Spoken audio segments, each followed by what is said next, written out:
Okay, let's start. Okay, let's go. We're here in Kuntres Umaayon. I hope you have the text in front of you. We're just starting Perek Daled. What he discussed before in the previous program, this is going to go on. I really want to learn this to know, like, how to become a good person. So he discussed in the first two program, three program, the idea of basically based on Rambam that sensuousness, seeking pleasure, is basically the most base thing that a Homo sapien can do. Aristotle saw it as the lowest, the animal part of man, looking for sensuous pleasures. Rambam discusses at length, at least in three places in the guide. He discusses this too, and discusses it people looking for tanugim, for taivas, of daimim sameach, of things just for pleasure seeking, outside of it being an Isser D'Oraisa, as he points out the Das HaChinuch and Sefer HaMitzvahs. It's an Isser Loisa Surach Levavchem V'Achrei Einechem. Rambam says in Sefer HaMitzvahs, we think that Achrei Einechem is Nus.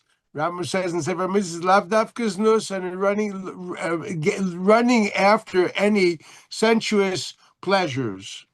What you call taivas gashmir, taivas aguf, sensuous pleasures. That's what he's. It's a lav. I hate to say it. It's a pretty rough thing. Me never told this to me when I was a kid. I was always wanted my I don't know, my Three Musketeer bar or whatever it is, and all of a sudden here I am. They tell me this that I didn't tell me it was ever a lav. Anyway, so but this is what it is. So he goes on and says the first thing one should be doing in order to remedy this issue, because it's a pretty hard thing to remedy, is to focus on thought. Try creating your taiva intelligent thought.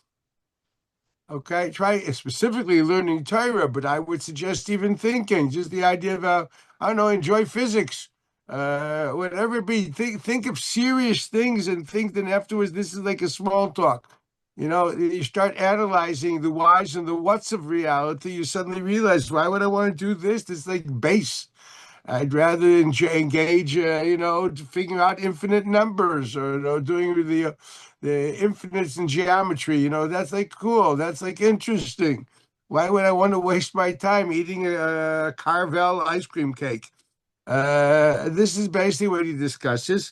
And then he says something more. Specifically, if you learn Torah, specifically you learn Pnimius Torah, you engage in the metaphysics of Hasidus, not, the nice vorts. They all have these vorts on the Chumash. They sounds like there's a celestial car crash between, I don't know, Yosef and his brothers, and bingo, something comes out. No, we don't mean that. We mean learning real Hasidus is understanding the relationship between God and creation, which is basically Chabad Hasidus is very full of that. He says the more you think of that, the more you start thinking of serious things. You start thinking about core realities. You look at things, it changes the way you see things. And this is the beginning of a remedy of, therefore you won't be driven to base reality. So this was we just summed up the first three prakim. In Perek Daled is what I have at the moment, which is page 5 in this Kuntres. There's also another added factor which you gain by knowing and understanding the inner metaphysics of Torah. This generates Abba V'yira. Why? It's a pasuk in Chumash. The pasuk says, "Mashe katuv v'yadata hayom v'ashevaisa el levavecha." When you will know this today, what will you know? We're talking Hashem hu Elokim. That's the pasuk. Ki havayu hu Elokim ein od milvado. The total oneness of God, the total relative existence of existence, the way we see it and experience it. But actually, the total oneness of God means really mastering and understanding what Yichud Hashem means, and that you take to your heart. This is a Sifri. It brings you to a full heart, and that's the Mefurish Gemara. This is what it says, Hashem Elokecha. How do you love God? By knowing Him. And Tanya discusses this at length. Rambam discusses the idea of understanding the knowledge of God through astronomy, etc. Well, he wasn't introduced. This is called small talk compared to knowing. Finally, philosophy definitely generates Abba V'yira. The more we know God, the more we understand how, as the Tanya writes, how God is infinite and yet He cares about me. And sometimes the Rambam says, you just think of it, it drives you nuts. I mean, I really don't care about the ant that's walking in my house, except for that if it annoys me, I'm going to step on it. Yet he, the creator of all, of the total freaking cosmos, of different cosmos, of whatever the galaxies are, he has created all that, and he is infinite in the purest form, and yet he cares about the small little ball in our cosmos called Terra, the Earth, and specifically cares about the Homo sapien, which is percentage compared to the existence of everything else is minuscule. And from there, he cares specifically about Zerah from Yitzhak Yaakov. And you're saying, wow, he really cares about me. And that's an aleph base of generating a sense of love towards that God. The awe comes from seeing the enormity of what he really is, and the love comes from the fact that he comes down and he cares about us. Somebody cares about us. He cares about us enough that if we do something off, he will have us punished. That's also caring about us. I mean, why would I care? The answer is he cares, and it's unbelievable to think of it. What his connection with the Homo sapien is, and I'm talking Bichlal, and uniquely with Zeri Avram Yitzchak Yaakov. So this is what he said: the more you understand the infinity of God by delving into the metaphysics, the more you get to have a year of it. Moshe Katuv B'zeh B'geres HaKodesh B'Sofo. This is what's called in Tanya Kuntres Achrein. At the end of Igeres HaKodesh, there's Biurim called Kuntres Achrein, and this is on page Kufnun Hey. If you want to know, make a remark over there. Where there he elaborates on this idea. And also in Likutei Torah, Babir Deloy Tashbis, that's Likutei Torah, the first volume, the end of Parshas Vayikra, where he discusses over there that by taking in God's knowledge, and knowledge of God, and not just knowledge of God, but also even God's knowledge of Torah, you have the most unique and the biggest metaphysical union with that God, and that you create a sense of closeness. He writes before, it's a crazy thing. I've said this multiple times that the Kleshis Dveikus HaKadosh Baruch Hu is not Hayamze, is not davening, is not the. He says, interestingly enough, is learning Nigla of Torah. The more he says Lavin Sugya Burya Mikol Tzad V'chol Pinah, the more we understand a sugya in depth with its scope. That's the greatest union we can have with the Kadosh Baruch Hu. Period. He writes. That's why the Tanoim and Amoraim, if you notice, Iker Isukam was a nigla of Torah and not in the philosophies and not in the metaphysics. Yes, Rabbi Akiva was a grand thinker. Akol Tzafui Vereshut Tuna, the idea of formulating an idea of a free will, yet everything is perceived by God. If you read my mind, he writes on that in his commentary to Mishnayos. Ro'im advarim lemisha amram. That's a very, very interesting language of Rambam, assessing the personality of Rabbi Akiva, which was enormous. He says this philosophical idea, Ro'uyim advarim lemisha amram. That's literally the language of Maimonides in his commentary to Pirkei Avos. So, but that was a small little part of his existence. What did he do all day? We see in the Gemara what he did all day. He was busy teaching, Shosha Naga Chesapor V'Nimtza Ubar B'Tzida. The Rebbe writes about this. He says, yes, it's so important to know metaphysics, but the dveikus we have with HaKadosh Baruch Hu, which will bring definitely Avavira, is specifically through learning Nigla of Torah, interesting enough. So we're talking about an idea of, no, on one hand, Nigla of Torah will give us a more intense connection to God. But the idea of generating a feel and understanding what connection doesn't create Avavira alone. It's nice to feel close to somebody. But when you understand the enormity of what infinite means, not the infinite of numbers, but true infinity, and understanding Seder HaIshtalshus of what it took and what it means when I see a cup and I see Dvar Hashem, HaMachayim Mahavis, a cup, whatever that means, you will read one day, Shah Yichud Ve'amunah, the second chelik of Tanya, the more that becomes the way you see things, this brings Avavira. The Rebbe himself writes, this is not the place where I'm going to elaborate on this topic. Man should be drawn to this goodness.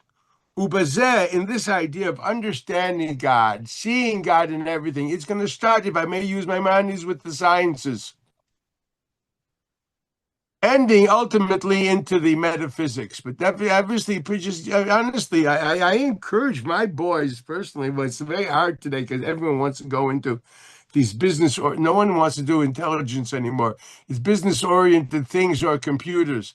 When I say, "Gay, why don't you try astronomy or physics?" He looks at me like I'm an ancient man from Heidelberg.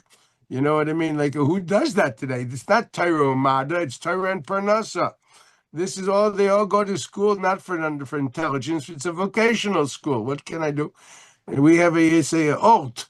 This is what it looks like. Poor yeshiva colleges. What kind of, once the dream of Torah Mada, I think, is basically defunct. It's become Torah and Parnasa. Right? Correct me if I'm wrong. I just feel this because what people are going for today. They're very, very, very practical. No one's doing pure sciences or humanities. They're all functional people. So he says this is magmato. This should be his goal, to enhance your intelligence. So whether you can do it 1 hour a day or whatever in your free time, read something good. Want to enhance your intelligence and your thinking process, ultimately from the science, if I use the Rambam from sciences, developing slowly into the metaphysics, which is the Rambam himself writes that the key to draw you into the philosophies is by first understanding the profundity of sciences. Once you understand the profundity of reality, you start asking, well, who's the one that's behind reality? And then for the philosophical aspect, you go further to the Kabbalah, to the whatever Hasidus, whatever there is in Jewish thought. So it says, the fisha tovazeh, the fi malat muto. Because this good, the pleasure of having understanding, fits the Homo sapien, because that's what his unique character is. The character of the Homo sapien is not defined by his sensuous experiences that the cow has. The character of the Homo sapiens is defined by these cerebral experiences, which will create pleasure. You just hear an unbelievable sentence. By doing this, becoming a person which is running after understanding God, ultimately you fulfill the goal of your existence and the reason that you were created.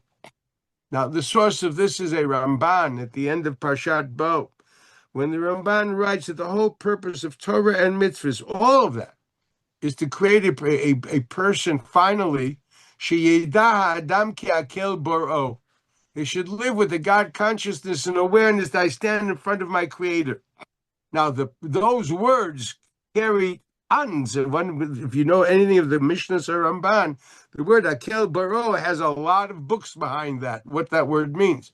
What does akel mean, and what is boro? The infinite God is a creator. That's a heavy sentence. Actually, quite illogical. How can an infinite God stay infinite and yet create a creation? That alone is something which has to be understood. That alone is a key issue in front of us, okay? I understand God was infinite and chose me. Now I'm here. Well, if I'm here and I'm not God, well, that means he's less. Okay, so therefore, when I say of an infinite God creating an independent creation, one has to perceive and understand that, and that's what learning is about. This is not, I repeat again, the place to deal with this at length is in Shara Yichud Ve'emunah, the second half of Tanya, maybe after this. Okay, but this is really what this is about. So one understands that's what the Ramban is saying. You must understand that it is the infinite God that created you. V'yodela kach, and what it means to say, and you will admit this to him. It doesn't mean you thank you for creating me. It means yodelo from the din of moed b'mixas. I acquiesce. I admit.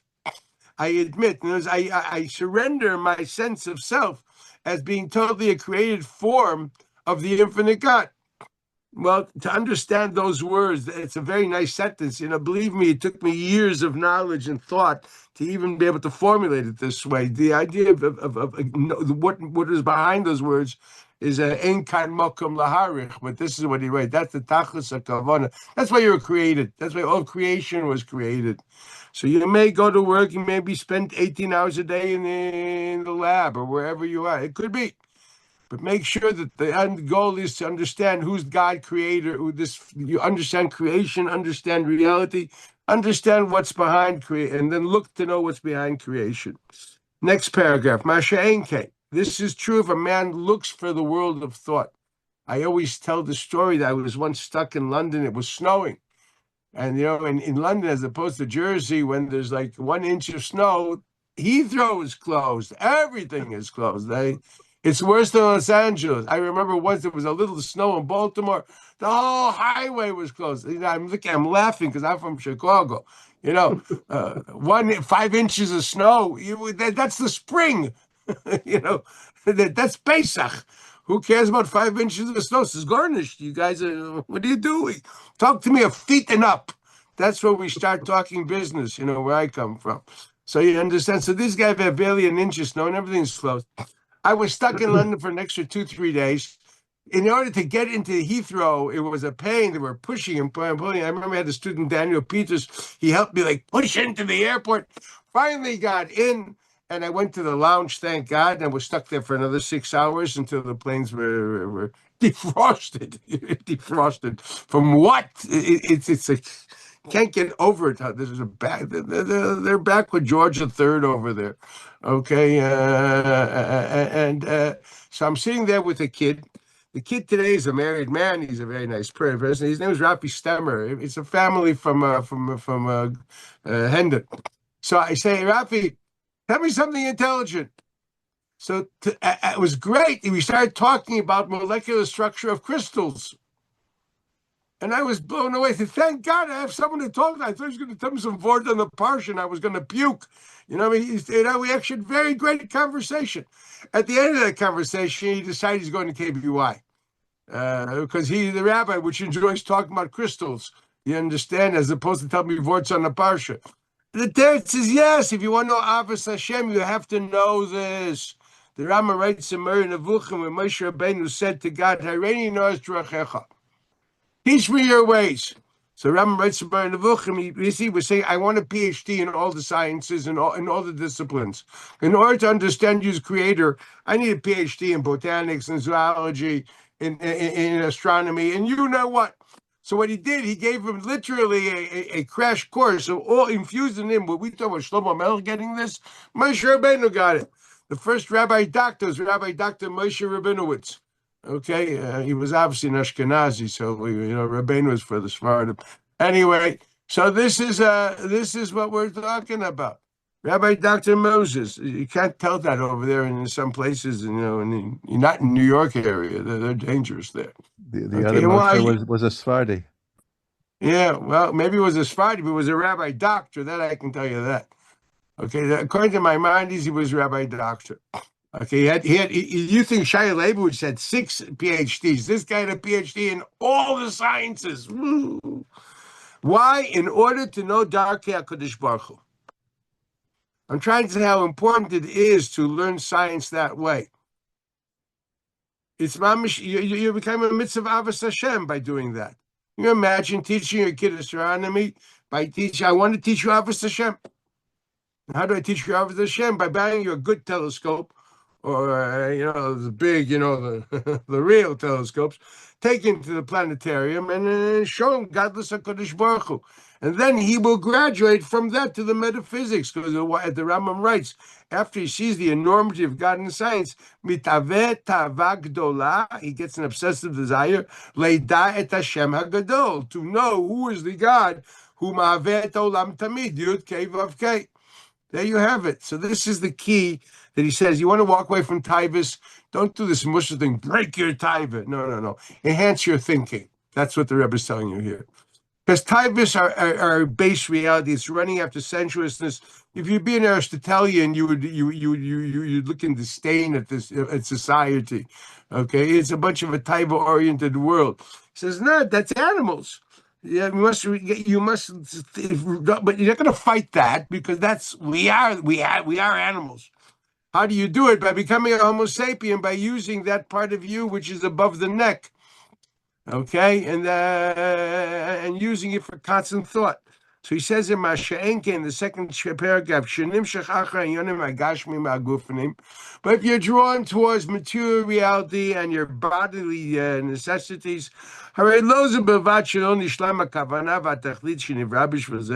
not, first of all, you're simply not going to attain the goal of your creation.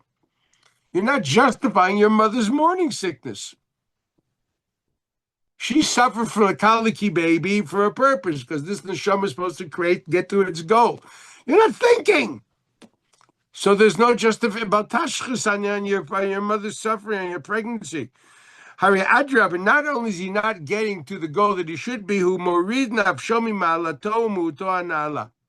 He actually denigrates himself. V'yored l'madregeta balchai hagarua upachut mimenu bein aroch. Because what are you? You are, what are you doing? You are celebrating your animal instincts, as the Rambam describes. This is the animal in man, which we shouldn't even be talking about. He really says that the amida grua b'yosem are what he calls sensuousness. This is what he says over here. What are you doing? You're not justifying the fact that you're Homo sapien. And now he explains this in two ways. Aleph, ki adua. This is something interesting.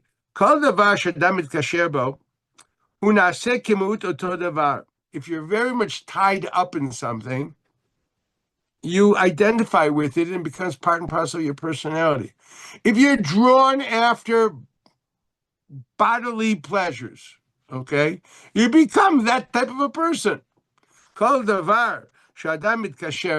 that a person connects to means emotionally, you're driven to it. We're not talking about, hello, you're next door. What I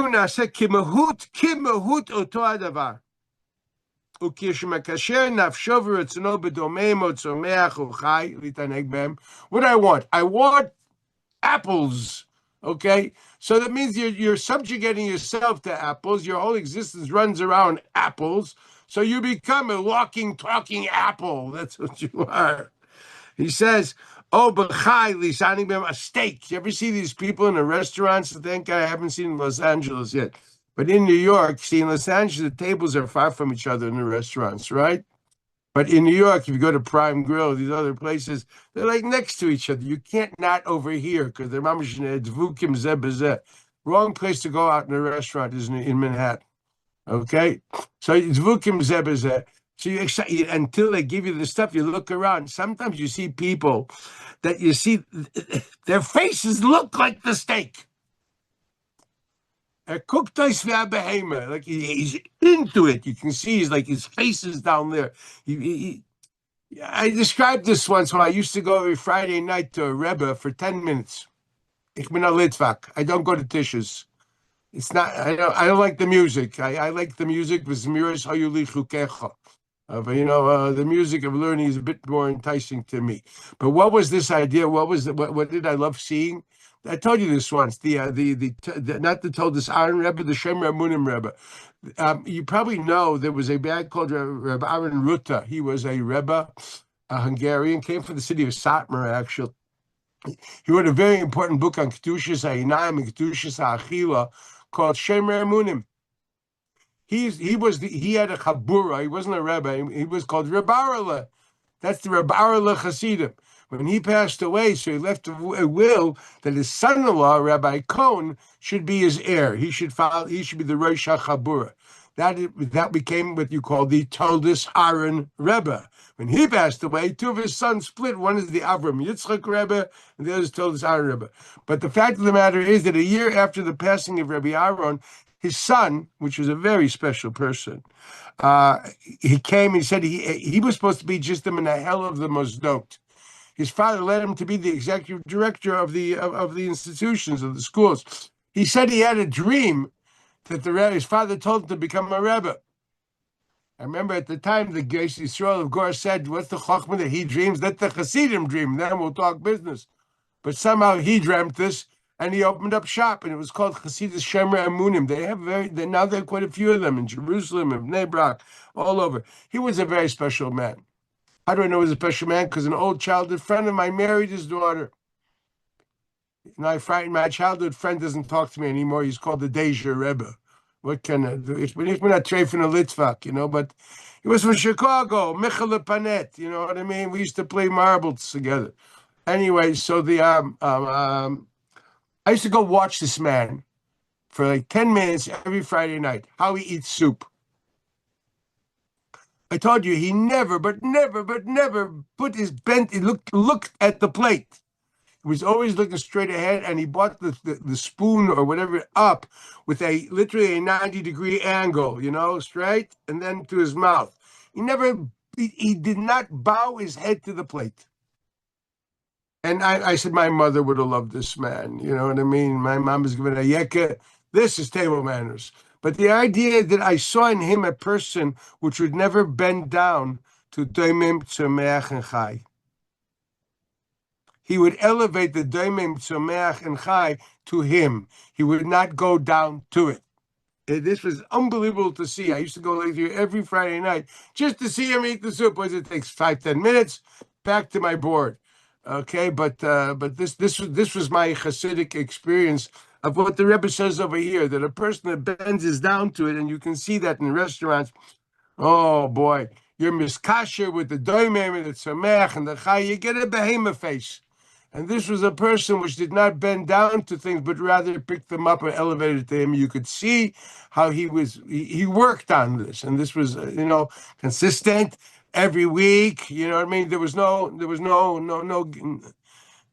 was real, and that was worth seeing. So I believe that it can be done.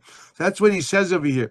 Unasa kamayim. If you bend your down to that plate, ultimately in taiva, you get a steak face. I'm going to skip the parentheses. Not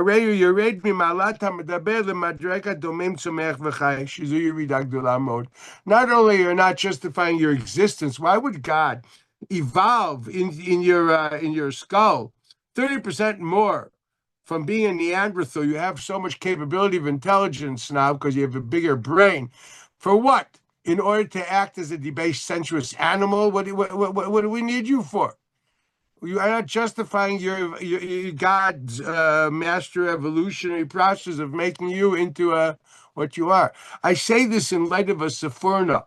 The Sephorna writes that on the Friday of creation, God first made Nefesh Chaya, called Nefesh Chaya, and according to the Sephorna, that included the sapien. Afterwards, he took that sapien, or one of those sapiens, and made them into a Homo sapien by infusing in him Tzelem Elokim.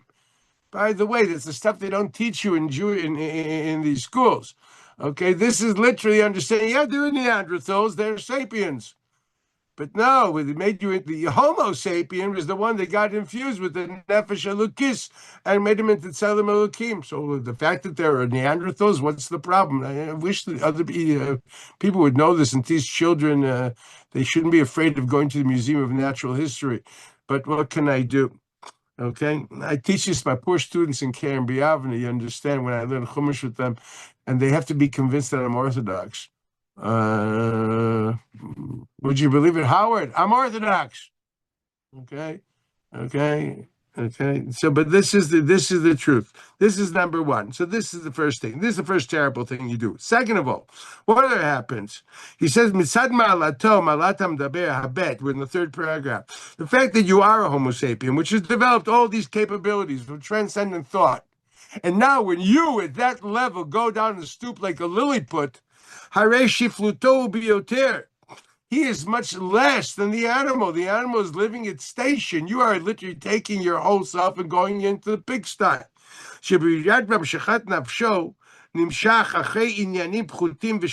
Because if you get drawn and you live a life of being drawn towards small and meaningless activities, the kind of stuff that you say oops afterwards, the kind of stuff you waste your time, their tempo, and there you find your pleasures.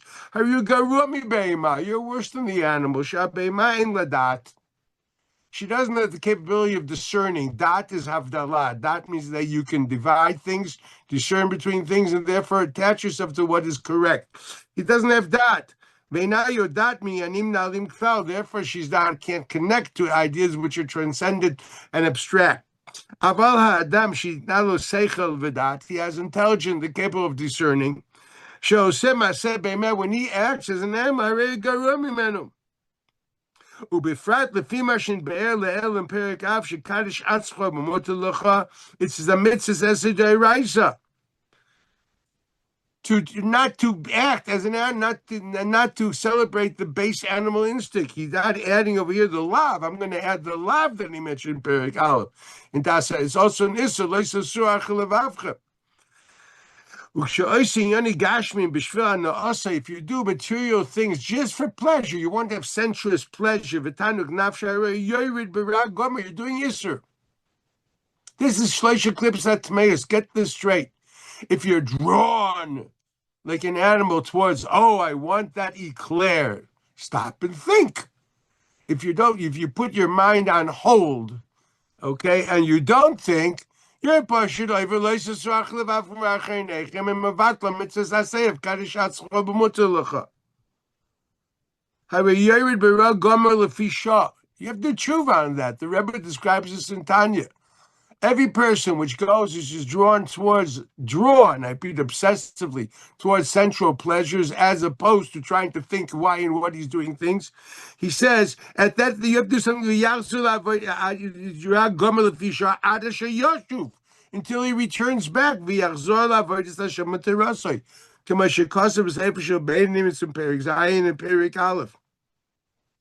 writes specifically, this is something you have to do tshuva on. Would you believe it?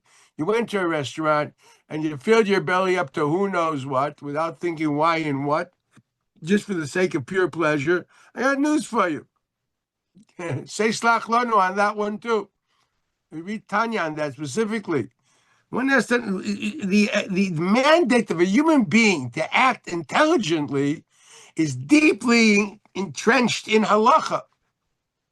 This is not just midas chasidus, you know what I mean? This is we're so far from this because I hate to say it, the lousy education.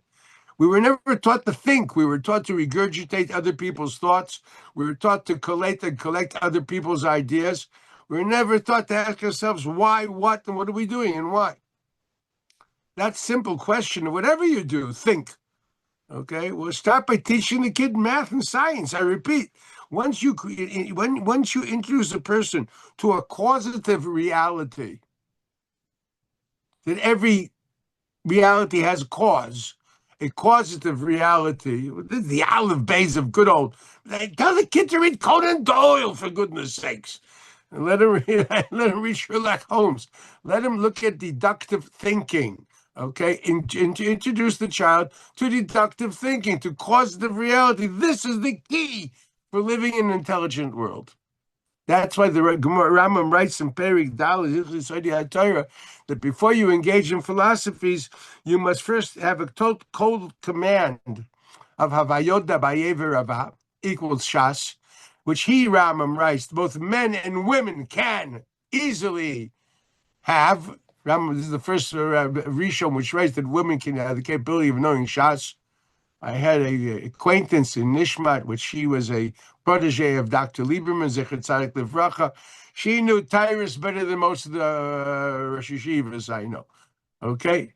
This one, yes, you can. So the Rambam writes both men and women can have a command of Shas. And once you have a command of Shas, he says, it's meyashev es hamoach ves halev. It stabilizes the way you think and the way you feel. You develop, why? Because if you learn Talmud Bavli, there is nothing which isn't up to question. Everything is up to question. Every statement has to be proven. There's no, it's my taima, minolon, my nafkamina, pshita, all those basic questions of the Gemara, those train you in a way of thinking. You don't just take things for granted.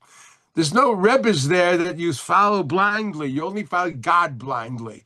Except for that, Abaye says something, wow, he gets smashed, brother dear. You know, Rabbi says something, the students go after him with a hatchet. That's the way it works in Talmud Bavli. So one has to understand, Adrabah, the Maral writes, that's the reason we pass like Bavli, not like Yerushalmi.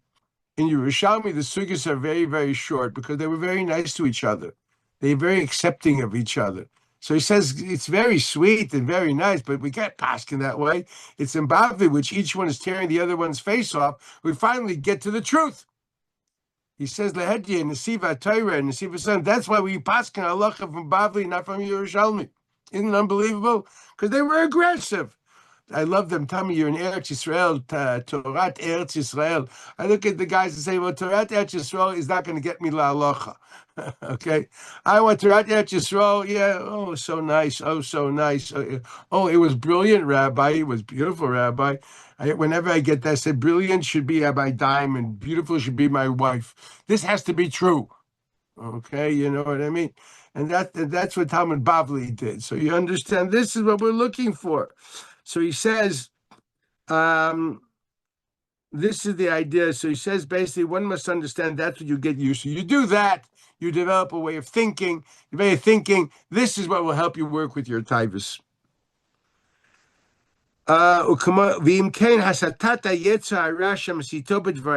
If something is drawing you towards taivas or olam hazeh, even if it's mutter, that's the yetzer hara. This is terrible. It's inflicting guilt on all of us. Let's be honest about that. But the biggest guilt trip is because we don't think. This is totally not intelligent. He's taking away from that it was truth and justified. Because look at your evolutionary process. Look at what you have in your brain. And tell me that you can live a life of sensuous pleasure. We can cut your head off and you'll still do well. You can be a Neanderthal. You could have been without the Tzelem Elokim. You could have been the Nefesh Chaya, together with everything else. Why did God make me into Homo sapien? And you're drawing me towards the life of a Neanderthal. He says, this is shtus neira. What he's doing here is looking at this not because it's not intelligent. Do you notice his approach? It's not becoming. You have so much more. What are you doing? Okay? There's nothing more than blinds us. You know, you're going to have an inclination, I really want that. I don't know what, whatever I need Yankee tickets. Or I have to go to this meeting and see the rabbis. Why? They asked me are you going to this prayer meeting? What they had? So I don't know about you. I grew up that the most important thing I'm supposed to do is sit and learn. You know what I mean? I don't go to Levias. I go to Chasnas Nebuch because I have to, because part of teaching your students, so you have to go to, you have to tell them, Emzi, I'm waiting, okay? But you know what I mean? But I don't go. I try to go only in Jerusalem and only to the chuppah. I didn't go to any of these Levi. I haven't been to Levi in ages, unless it was a Korev. I mean, all these rabbis, I don't go to my own father's graves. People once asked me, why don't you go to your father's grave? Says, because I know what my father would tell me. He would, in the grave, would growl, says, what are you doing here? Go back and learn. What are you wasting your time for? Hakdish Kachina, gay learn at Taisvis. You know what I mean? That's why I don't do these things. Okay, because I've been trained to think what for. Is I feel it or is the right thing to do? The far cry between an emotional drive and between is it correct in my value system? And for that, you have to develop a value system. Therefore, you have to think before you do anything, talk, walk, does it fit with my value system? That's called das in Yiddish. Because so therefore, when you were drawn to doing something because this is good, I really want to do this. Similarly, but you gotta start thinking.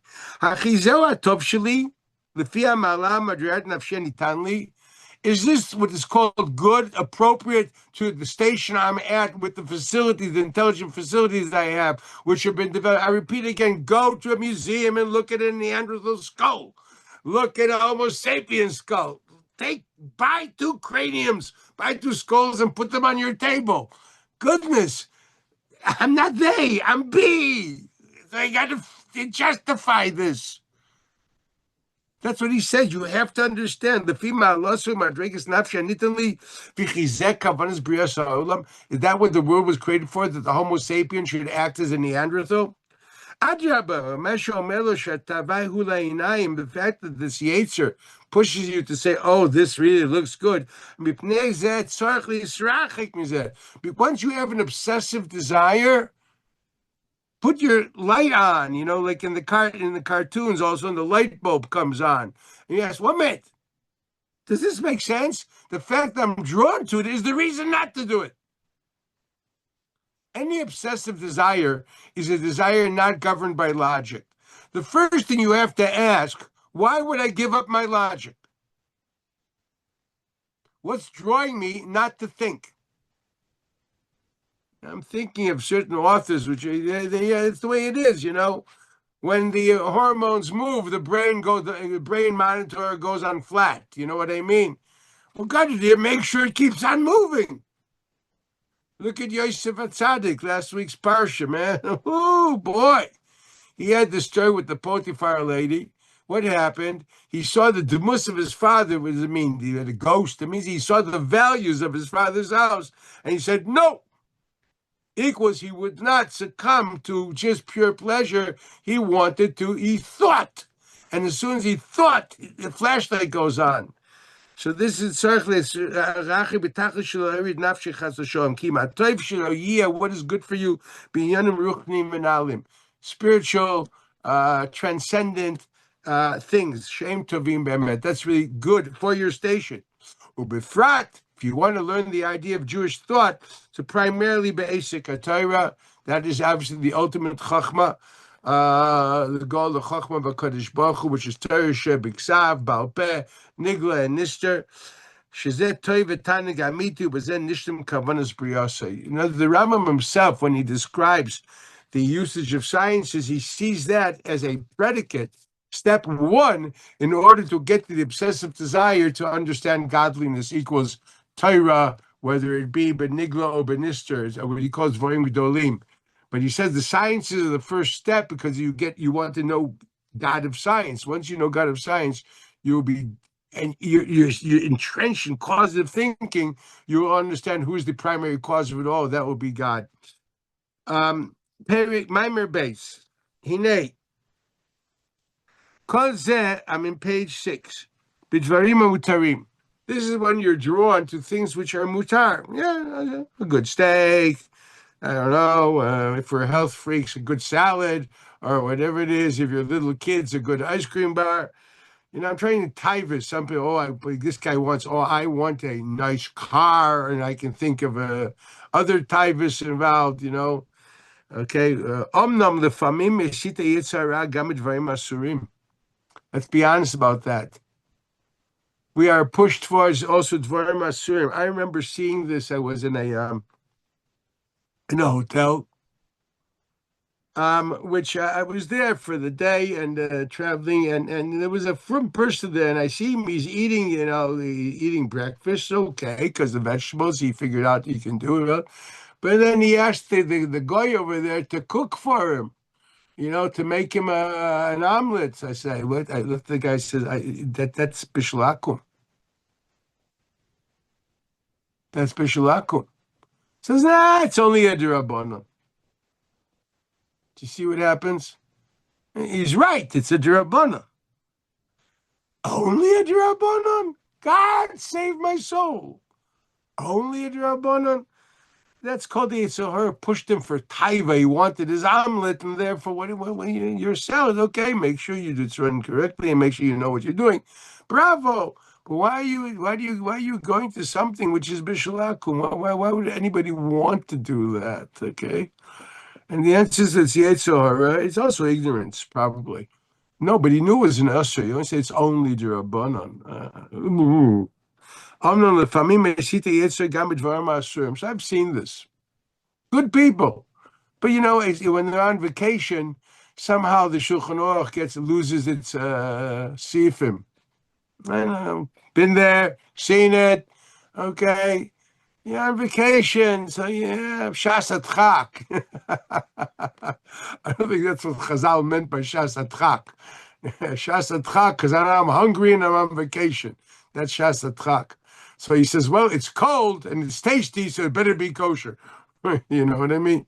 So this is called Shas Adchak. So he says, the Yitzhahara masit gam b'dvarim asurim. V'gam ki b'mesh shemareh lo tova davar v'atanug sheyesh b'zeh. Yeah.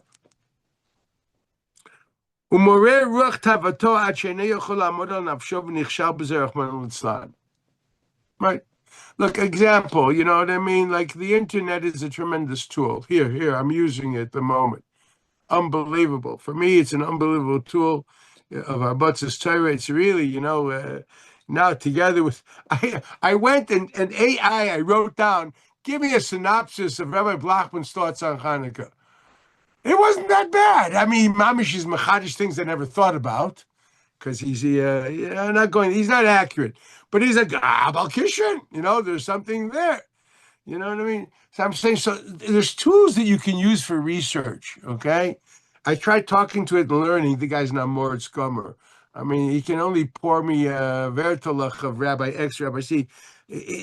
No, he can't be brighter than the programmer, and the programmer is just another yeshiva thing or something like that. So he doesn't know how to think. So how would the computer know how to think if the guy thinking a programmer doesn't know how to think? It's going to take time, but maybe it'll happen. I don't know. Could be. But in the meantime, it's a great tool. Yet there are people which use this tool, Nebuch, for things which are very base. Very base. Hopefully not the people I'm talking to at the moment. Very base, very animalistic. Typhus Hasuros. It's not as if he's going to check out the development of crystals, or he wants to understand the different movements in Beethoven Eighth. No, that's how he wants to. No, that's not what he's looking into. He doesn't want to understand the development of the infinite numbers. This he doesn't like that. The great machlokes in the church, whether we accept infinite numbers or not. The Jesuits were very much against it, and even knows the history of development of math. But no, they use it for their perusing different sites, which are their pure animal instincts. Does that mean the internet is bad? No, it's as bad as a pen, as a pencil, as paper, as anything. Okay, a kitchen knife, you can kill somebody. You can also just cut some bread. Decide what you're going to do with it. The question is, you have bechira. So this is the idea of the Yetzer Hara. We have these definite inclinations to be drawn towards animal instincts. So therefore, we are drawn even to Dvarim Asurim. That's why, I don't know about you guys, I'm an old man and I have filters on everything I own. Would you believe it? Okay, I mean, I'm an old Pfeiffer. What are you talking about? I already bought my two chelkes. You know what I mean? I remember I was once on a bus. I lived in the old Katamon, the old neighborhood. Wow, that's before all these Americans and French invaded. The good old Katamon, the old days, the only Ashkenazim there were me and Dr. Fryer, which was a big doctor in Shai Tzedek, and Rabbi Lichtenstein. The rest were all platim of the old city and Brestover Hasidim. Old Brestov, the real Brestover Hasidim. They were the old Brestov and Katamon. It doesn't exist. The shul's there, but there's no more Brestovers. Anyway, so I'm sitting. So there was a man called there Mr. Anshin, an elderly gentleman, and he was a painter. He worked, not painting. He was a whitewasher. He painted houses, with the Schreimel and the big. But he worked for a living. Once upon a time, there worked for livings. Anyway, so I see this old lady walking and sitting down next to him. And believe me, she was not exactly Marilyn Monroe, to say the least. Okay. And he gets up and she sits down. He leaves. He doesn't sit next to her. He gets up. Afterwards, he finds a seat. He sits down. I sit down next to him and says, Rabbi Anshin, Zait mer moichel. I mean, she looks like a tzarech iyun, like a question mark. She has maybe one tooth left. Why couldn't you sit right next to her? Mama, I mean, I don't believe this. I mean, you heard Vera, cook your son. There's nothing. He looks at me and says, Younger manchikel. I was 25, 24 years old. Yeah, I'm very freshly married. Younger manchikel, that means young boy. Der Yetzer Hara macht schwarz weiß, krumm gleich. The Yetzer Hara makes black into white and crooked into straight. You'll learn. Adkan. He's right. I acknowledge his age, and I can say he's right. So that's when it works. The Yetzer Hara takes the most innocent, normal things and pushes you towards things which you don't even understand why you're doing it. You're drawn to these things till you become obsessed. V'chulu, v'chulu, v'chulu, and whatever happens, happens. So he says, "Gam ke mashemarelo tuva davar v'atanuk sheyesh b'zeh." How does he do it? He says, "Hey, this is pleasurable." Umoreh ruach tavato ad she'eno yachol la'amod al nafsho v'nichshal b'zeh rachmana litzlan. So now he's going to describe how it's done. But the remedy we know. Think. He's going to show you, he's going to bring you all these religious problems. So there's only one remedy. It's called trachten, thinking. How do you develop thinking? Learning. That's when they say Barasi Yetzer Hara, Barasi Torah Tavlin. What do you think? It's Tylenol. I learned Baba Kama and I won't have a Yetzer Hara. No, it doesn't mean that. It means that when Torah becomes a way of thinking, you internalize the way of it's miyashiv v'samach v'salev, and you don't do things before you think. You ask my timer, minolon, etc. Yeah, your Yetzer Hara will go dead weight. You can't deal with people that think. Klal Godel B'Torah. So this is what he writes. How does the Yetzer Hara do this? How does he get a nice, normal guy all of a sudden to use the internet in the wrong way? In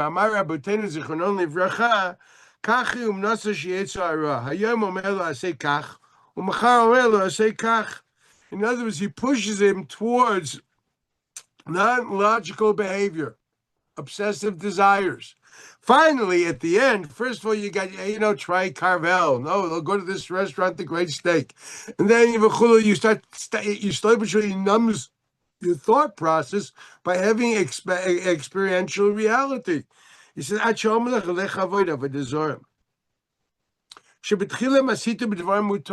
fact that we are drawn sometimes towards taivas, that is actually the Yetzer Hara trying to numb our intellectual facilities. You're drawn. I need this car. What do you need this car for? Do you ever see, you go sometimes in the five towns in Queens, and you see these ladies. I once saw it was blown away. I was on Central Avenue. There's this kosher market over there. I forgot what it's called already. It's a supermarket. There's a lady going in curlers, whatever it was. She barely woke up, and she's driving a Hummer. In a Hummer, you drive in Iraq when you're at war. Why would a lady in five towns want a Hummer? Some sugar in the Taiva. What's she going to do with a Hummer? Do you know what a Hummer is? You ever seen a Hummer? A Hummer! Okay, what's she doing with a Hummer?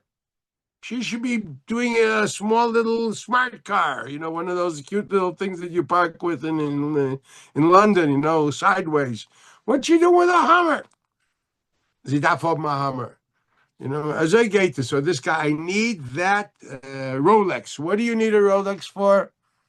Believe me, your Casio will do just as well as far as you're concerned. It's taivas. If the pshat is, I understand the mechanisms and etc. It's really top-notch mechanism, and you enjoy the chachma. I respect that. Okay. I also have a private taiva for things which are top quality. I enjoy top quality things. That's it. But at least I try to justify it by saying, yes, because this is something I enjoy. It's a piece of art. It's accurate. I love accuracy.